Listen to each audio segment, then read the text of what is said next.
రాష్ట్ర అభివృద్ధికి జీవనాడి పోలవరం. రాష్ట్రానికి రెండు ప్రధానమైనటువంటి ప్రాజెక్టులు, ఒకటి అమరావతి, ఒకటి పోలవరం. రెండు కూడా రెండు కళ్ళు లాంటివి.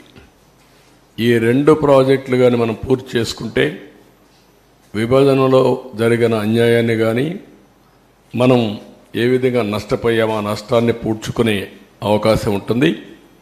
పోలవరం ప్రాజెక్టు కూడా విభజన చట్టంలో నేషనల్ ప్రాజెక్ట్ చేసి కేంద్రం నిధులు ఇవ్వడానికి ముందుకు వచ్చినటువంటి ప్రాజెక్ట్ ఇది.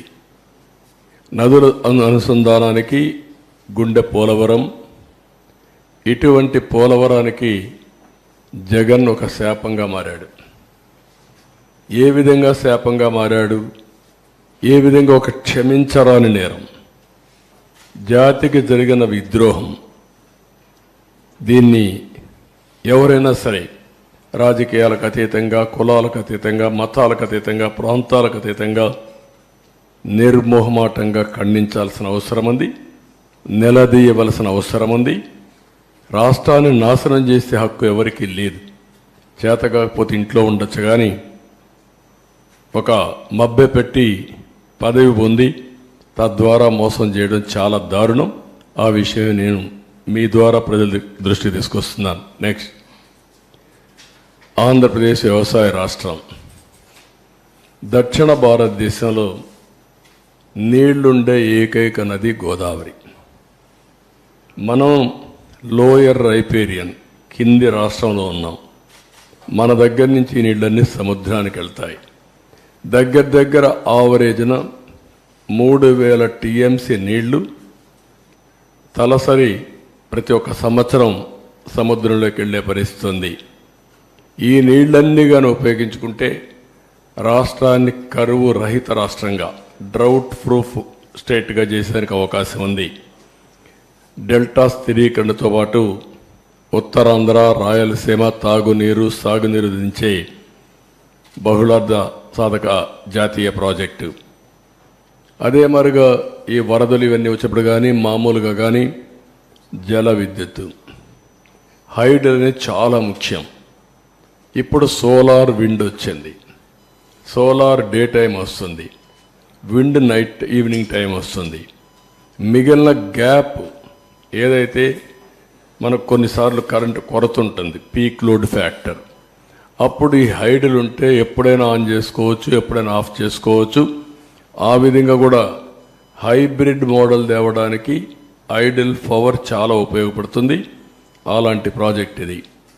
దీన్ని మనం చూస్తే 2014లో రాష్ట్ర విభజన జరిగింది, కానీ చాలా నష్టపోయామని అందరికీ ఆవేదన ఉంది. కానీ ఆ నష్టం కంటే 1924లో జరిగిన జగన్ విధ్వంసం రాష్ట్రానికి శాపంగా మారింది. దానికంటే ఎక్కువ నష్టం జరిగింది. ఇది రాష్ట్రంలో ఉండే ప్రజానీకం అంతా కూడా చర్చ చేయాల్సిన అవసరం ఉంది. నెక్స్ట్, ఈ ప్రాజెక్టు ప్రొఫైల్ ఒకసారి మనం చూస్తే 194 టీఎంసీ నీళ్లు నిలవబెట్టే పరిస్థితి ఉంది.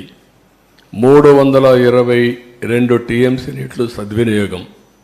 అంటే ఇప్పుడుండే కెనాల్స్ అన్నీ ఉపయోగించుకుంటే, ఇంకా మనం కానీ కరెక్ట్గా కానీ ఆ కెనాల్స్ అవన్నీ ఇచ్చేస్తే సముద్రంలోకి పోయే నీళ్లు డైవర్ట్ చేయగలిగితే ఒక 500 లేకపోతే ఒక 700 టీఎంసీ నీళ్లు కానీ డైవర్ట్ చేసుకుంటే రాష్ట్రంలో అన్ని ప్రాంతాల్లో అక్కడుండే నీరు ఇది కలుపుకుంటే కరువు అనే మాట ఉండదు. ఇది చాలా ముఖ్యమైన విషయం. ఇప్పుడు ఈ ప్రాజెక్టులో ఉండేది 7,20,000 ఎకరాలకు సాగునీరు అందించడం, 23,50,000 ఎకరాలు ఆయకట్టు స్థిరీకరణ చేయడం, 28,50,000 మందికి త్రాగునీరు ఇవ్వడం, 960 మెగావాట్ల విద్యుత్ ఉత్పత్తి, వాటర్ టూరిజానికి చాలా ఇది ఉంది, అవకాశం ఉంది. పరిశ్రమలు కూడా ఫుల్గా నీళ్ళు ఇచ్చే పరిస్థితి వస్తుంది. నెక్స్ట్, ఇది ఒక చిరకాల వాంఛ. ఏదైతే 1941 నుంచి ప్రజల కళ ఇది. ధవళేశ్వరం కట్టినప్పుడు కాటన్ ద్వారా ధవళేశ్వరంలో కట్టాలన్నా లేకపోతే పైన కట్టాలని ఆలోచించినప్పుడు తర్జన భర్జన పడి డబ్బులు లేవనే ఉద్దేశంతో అప్పట్లో ధవళేశ్వరంలో కట్టారు, బ్యారేజ్ కట్టారు, లేకుంటే అప్పుడే కట్టాల్సింది. ఇంకొక పక్క 50 లక్షల క్యూసిక్స్ ప్రవాహాలని నది డైవర్ట్ చేసే ప్రాజెక్ట్ ఇది. చైనాలో ఉండే 3 గేజెస్ కూడా మీరు చూస్తే గార్జెస్ చూస్తే దీనికంటే తక్కువ. ప్రపంచంలోని అతి ఎక్కువ నీళ్లు డైవర్ట్ చేయడమే కాకుండా ప్రవహించే నది ఈ గోదావరి నది.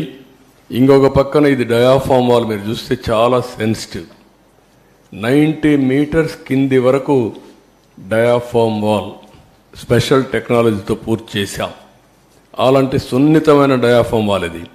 ఇంకొక పక్కన 20 మీటర్ల ఎత్తు, 16 మీటర్ల వెడల్పు ఉన్న అతి భారీ గేట్లు, బిగ్గెస్ట్ గేట్స్.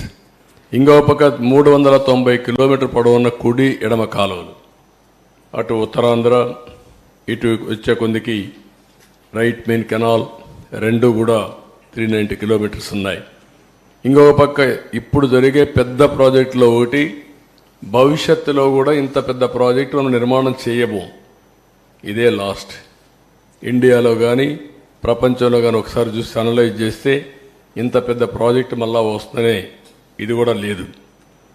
అదే మరి ఇంకొక పక్కన 24 గంటల్లో 32,315 క్యూబిక్ మీటర్ల కాంక్రీట్ పనులు చేసి గిన్నెస్ రికార్డు కూడా సాధించారు ఆ రోజు. ఈరోజు చూస్తే ఏ ప్రాజెక్టులో నిర్వహించిన కాంక్రీట్ పనులు పోలవరంలో చేయడం జరిగింది. ఇవన్నీ కూడా సైలెంట్ ఫ్యూచర్స్ కొన్ని మాత్రం. నెక్స్ట్